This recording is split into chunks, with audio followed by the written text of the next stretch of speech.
اگر وہاں جاتا ہے تو پھر مدرسہ بھی ٹھیک ہے، پھر رجسٹریشن بھی ہو جاتی ہے، پھر اکاؤنٹ بھی کھل جاتے ہیں، اور اگر دوسری سائٹ پر وہ رجسٹریشن کرانا چاہتا ہے تو اس کے لیے رکاوٹیں پیدا کی جاتی ہیں۔ مولانا صاحب اجازت دیجیے تاکہ ایجنڈا کافی ہے اور میں میرے سے کوئی زیادہ دیر بیٹھا نہیں جا کچھ رہا۔ چیزیں اس وقت مجبوری تھی، کچھ حاصل کرنا تھا، تو اس میں جو چیز آئے آپ قبول کرتے چلے جائیں۔ یہ چیز میرے خیال میں سیاسی لحاظ سے بڑے بونے پن کا مظاہرہ ہے، اس طریقے سے سوچنا کہ جی بس ٹھیک ہے ڈنگ ٹپاؤ اور بات مانو اور آگے پھر اس کے بعد۔ بسم اللہ الرحمن الرحیم۔ جناب اسپیکر، معزز اراکین مجلس شورا پاکستان،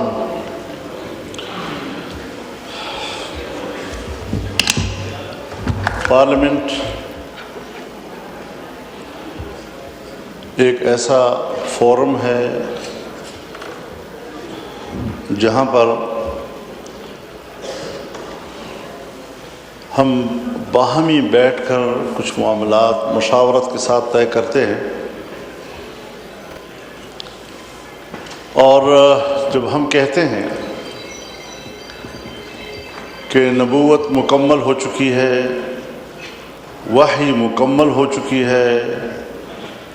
اور اللہ رب العزت فرماتے ہیں الیوم اکملت لکم دینکم واتممت علیکم نعمتی، میں نے اپنا دین تم پر مکمل کر دیا ہے اور اپنی نعمت تم پر تمام کر دی ہے۔ اس کے بعد ایک ہی چیز قیامت تک کے لیے زندہ ہے اور وہ ہے شورا، کہ اگر کوئی ایسی نئی چیز آئے، نیا مسئلہ سامنے آئے تو اس پر قیامت تک مشورے کا راستہ کھلا رہے گا، اور جب مشورے کا تصور آتا ہے تو پھر وہاں ظاہر ہے جی کہ اس میں اجتہاد بھی ہوتا ہے، رائے بھی بنائی جاتی ہے، اور جب ہمارا ملک مشترک ہے، ہمارے ملک کا آئین ہمارا مشترک ہے، قانون ہمارا مشترک ہے، اور آئین و قانون کا احترام ہم سب کے اوپر برابر کا یعنی ایک اس کا احترام واجب ہے، تو یہ اچھی بات ہوتی ہے کہ کوئی آئینی ترمیم آئے تو اس پر مشاورت ہو، کوشش کی جائے کہ آئین متنازع نہ ہو، سب کو آن بورڈ لیا جائے، سب سے بات چیت کی جائے، ان کا اوپینین لیا جائے، پھر اس کے بعد ایوان کی مرضی ہے، اس کی اکثریت جو فیصلہ کرے یا 2/3 اکثریت جو فیصلہ کرے اس کا سب احترام بھی کرتے ہیں اور اس کو قبول بھی کرتے ہیں۔ لیکن 27ویں ترمیم میں ایسا نہیں ہوا۔ یہی وجہ ہے کہ آپ کے آئین کا یہ 27ویں ترمیم اسی طرح متنازع ہوگا جس طرح کہ 18ویں ترمیم سے پہلے کی ترامیم کسی نہ کسی حوالے سے متنازع تھیں، اور آئین کے متفقہ ٹائٹل کے اوپر یہ ایک زخم تصور کیا جائے گا، ایک خراش تصور کیا جائے گا کہ یک طرفہ طور پر ایسا کیوں کیا گیا۔ دیکھیے سن 1973 میں جناب ذوالفقار علی بھٹو صاحب کی پیپلز پارٹی 2/3 اکثریت میں تھی، اور 2/3 اکثریت سے وہ پورا آئین پاس کر سکتا تھا، لیکن انہوں نے مذاکرات کیے، طویل مذاکرات ہوئے، اور ان کے نتیجے میں پہلے عبوری آئین آیا، پھر اس کے بعد مستقل آئین آیا، اور تمام صوبوں کو اعتماد میں لیا گیا۔ تمام سیاسی جماعتیں، مختلف الخیال جماعتیں، مذہبی جماعتیں، قوم پرست جماعتیں، سیکولر جماعتیں، رائٹسٹ، لیفٹسٹ، سینٹرلسٹ، سب کو اعتماد میں لے کر ایک متفقہ آئین قوم کو اور ملک کو مل گیا۔ ہم نے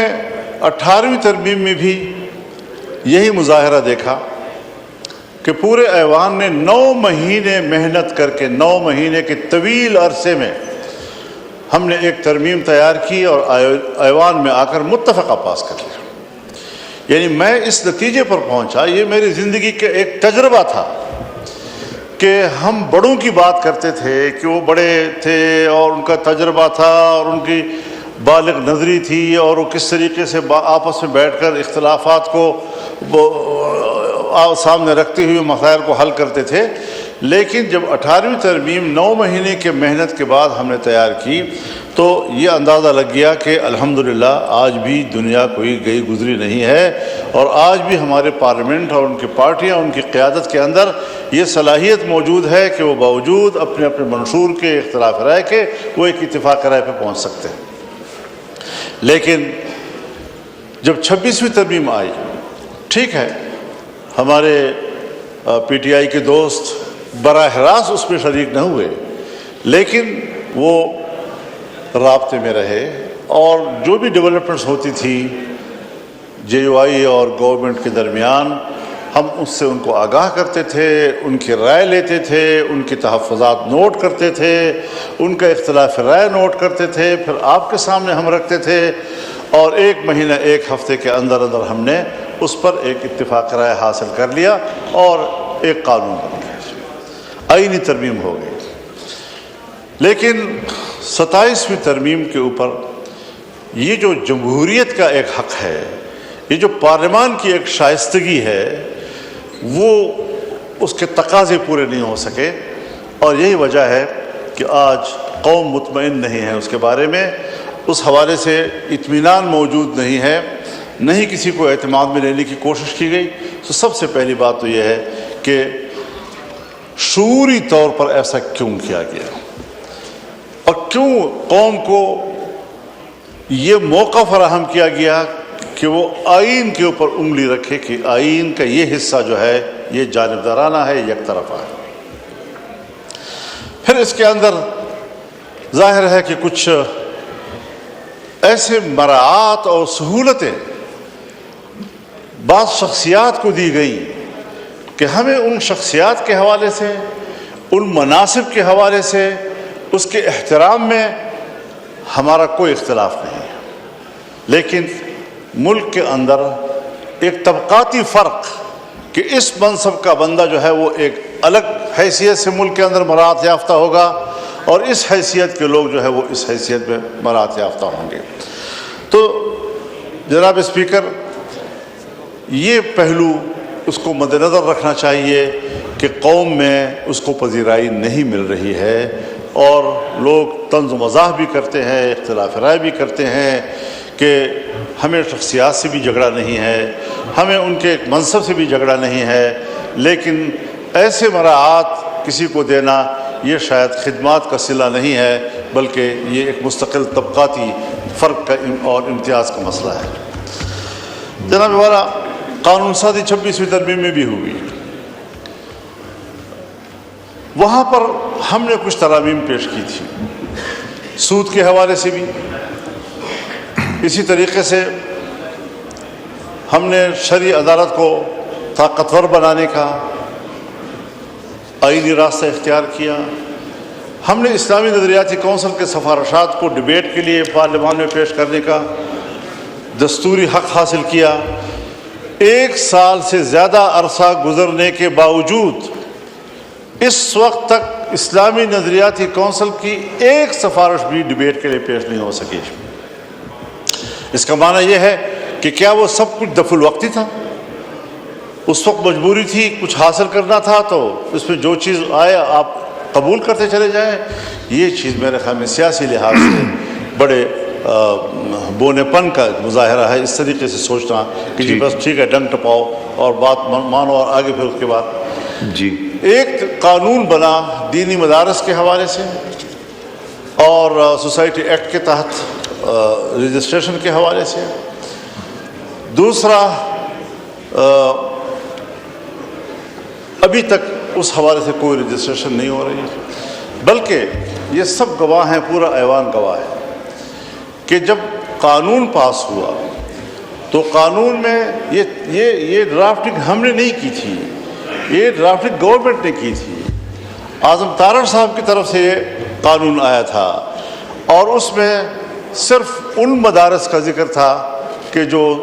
1860 کی سوسائٹی ایکٹ کے تحت رجسٹر ہونا چاہتے ہیں، جی ٹھیک ہے، لیکن کچھ اور تنظیمیں تھیں کہ جو وزارت تعلیم کے تحت ایک جو ڈائریکٹریٹ ہے اس میں اس کو ضمناً ایک اختیار دیا گیا۔ جی ٹھیک آج ہے، ہمارے ڈپٹی کمشنرز، ہمارے انتظامیہ خاص طور پر پنجاب میں ٹھیک ہے، علماء کرام کے ہاتھ مروڑ کر انہیں کہتے ہیں کہ آپ نے وزارت تعلیم کے تحت جانا ہے، حالانکہ وہ چیخ چیخ کر کہتا ہے کہ نہیں۔ اور پھر اگر وہاں جاتا ہے تو پھر مدرسہ بھی ٹھیک ہے، پھر رجسٹریشن بھی ہو جاتی ہے، پھر اکاؤنٹ بھی کھل جاتے ہیں، اور اگر دوسری سائٹ پر وہ رجسٹریشن کرانا چاہتا ہے تو اس کے لیے رکاوٹیں پیدا کی جاتی ہیں۔ مولانا صاحب اجازت دیجیے تاکہ ایجنڈا کافی ہے اور میں میرے سے کچھ زیادہ دیر بیٹھا نہیں جا رہا۔ میں کچھ چیزیں تھوڑی دیر ریکارڈ پہ لانا چاہتا ہوں، کوئی لمبی چوڑی میں تقریر کرنے کا ارادہ نہیں ہے۔ آج جو قانون سازیاں ہوئی ہیں اس حوالے سے ذرا آپ سوچیں بھی کہ اگر 18 سال سے کم عمر کو آپ آئین کے مطابق یا قانون کے مطابق اس کو بالغ تصور نہیں کرتے تو معاشرے میں کتنی پیچیدگیاں آتی ہیں، اور آپ نے 18 سال سے پہلے کے نکاح کو، شرعی نکاح کو، اس کو جنسی زیادتی سے تعبیر کیا ہے، آپ نے اس کی سزا زنا بالجبر کی تجویز کی ہے۔ آپ مجھے بتائیں کہ ایک طرف آپ ان کو جنسی زیادتی بھی کہیں، ایک طرف آپ ان کو زنا بالجبر سے بھی تعبیر کریں، اور دوسری طرف آپ یہ بھی کہیں کہ اگر بچے پیدا ہو گئے تو وہ جائز ہوں گے اور اس کی کفارت مولانا صاحب ایجنڈا بہت بڑا ہے، پلیز تو ایک تو یہ مہربانی کیجیے وائنڈ اپ کر لیں۔ دوسری چیزیں جو ٹرانسجینڈر کے حوالے سے ہیں، حضرت یہ چیزیں اسلامی نظریاتی کونسل مسترد کر چکی ہے، جی شرعی عدالت مسترد کر چکی ہے۔ جب ہمارے وہ ادارے جس کی حیثیت یا عدالت کی ہے یا ہمارا آئینی ادارہ جو سفارشات پیش کرتا ہے، وہ سب اس پر متفق ہیں کہ اس قسم کے اقدامات جو ہیں وہ غیر شرعی ہیں، قرآن و سنت کے منافی ہیں، تو آپ نے اغراض و مقاصد میں لکھا ہے کہ یہ اقوام متحدہ کے منشور کا تقاضا ہے، ٹھیک ہے، یا ان کے مطالبات کا تقاضا ہے۔ کیا آپ نے اقوام متحدہ کے منشور اور اس کے آئین اور انسانی حقوق کا حلف اٹھایا ہے، یا آپ نے اس آئین کا حلف اٹھایا ہے جس آئین کے تحت آپ قرآن و سنت کے تابع قانون سازی کے پابند ہیں، اس کے خلاف نہ کرنے کے آپ پابند ہیں؟ اس حوالے سے ذرا اپنا امتحان لیجئے، اور جو غلطیاں آپ لوگ کر رہے ہیں، نوٹ کریں یہ چیزیں یہاں تو کہتے ہیں کہ میں نے اللہ کو جواب دینا ہے، اللہ کو جواب دینے والے کام تو آپ کر چکے ہیں، ٹھیک ہے، تو اس کا کون سا جواز ہے، کون سی شریعت ہے کہ جس کے تحت آپ ایسے کام کر رہے ہیں، اور پھر اس کے ہمیں سزائیں بھی دی جاتی ہیں کہ آپ مخالفت کیوں کر رہے ہیں، آپ یہ کیوں کر رہے ہیں؟ میں جائز مخالفت کرتا ہوں، میں جذباتی مخالفت نہیں کرتا، میں صرف پوائنٹ سکورنگ کی باتیں نہیں کیا کرتا، میں اس ایوان کو توجہ دلانا چاہتا ہوں کہ آپ نے یہ غلطیاں کی ہیں، اس کو آپ ریموو کریں، واپس کریں، جس طرح کہ آج آپ نے کچھ چیزیں omit کی ہیں اس کو بھی آپ omit کریں، اور آئین کو ٹھیک کریں اور قانون کو ٹھیک کریں۔ ہم اس ملک میں گھریلو تشدد والا قانون، اس پر حضرت جب پنجاب میں یہ قانون آیا تھا تو میاں شہباز شریف صاحب وزیر اعلیٰ تھے، ہمارے وہاں مذاکرات ہوئے تھے، اور پروفیسر ساجد میر صاحب جو حکومت کے اتحادی تھے وہ میرے ساتھ آ کر بیٹھ گئے، ڈٹ کر کہا کہ یہ دین کا مسئلہ ہے، آپ ہمارے ہزار اتحادی صحیح لیکن ہم آپ کو اس میں سپورٹ نہیں کر سکتے جی۔ تو اس قسم کی چیزیں آج جائز ہو گئی، اس دن آپ نے اس زمانے میں آپ نے مجھ سے اتفاق کیا کہ نہیں ہوگا، لیکن آج وہ سب کچھ جو مغرب چاہتا ہے، جو مغرب کی خواہشات ہیں، ہم اس کی پیروی کر رہے ہیں۔ چنانچہ ایک رسول اللہ صلی اللہ علیہ وسلم کی حدیث آپ کو بتاتا ہوں، آپ نے فرمایا لَتَتَّبِعُنَّ سُنَنَ مَنْ قَبْلَكُمْ شِبْرًا بِشِبْرٍ وَذِرَاعًا بِذِرَاعٍ حَتَّى لَوْ دَخَلُوا جُحْرَ ضَبٍّ تَبِعْتُمُوهُ قَالُوا يَا رسول اللہ الْيَهُودَ وَالنَّصَارَى قَالَ فَمَنْ۔ ایک زمانہ آئے گا جب تم بالشت اور قدم قدم پچھلی امتوں کی پیروی اس طرح کرو گے کہ اگر وہ گوہ کی غار میں گھسنے لگے تو آپ وہاں بھی ان کے پیچھے پیروی کرتے رہیں گے۔ صحابہ کرام نے عرض کیا یا رسول اللہ ہم یہود و نصارہ کی پیروی کریں گے؟ آپ نے فرمایا پھر اور کون ہو سکتے ہیں؟ آج آپ مغرب یہود و نصارہ کی پیروی کرتے نظر آ رہے ہیں، اور یہ مسلمان قوم 25 کروڑ پاکستانی مسلمان قوم کے شاعر نشان نہیں ہے۔ ذرا اس حوالے سے ہمارے چہرے کو خدا کے سامنے پیش ہونے کے قابل بنا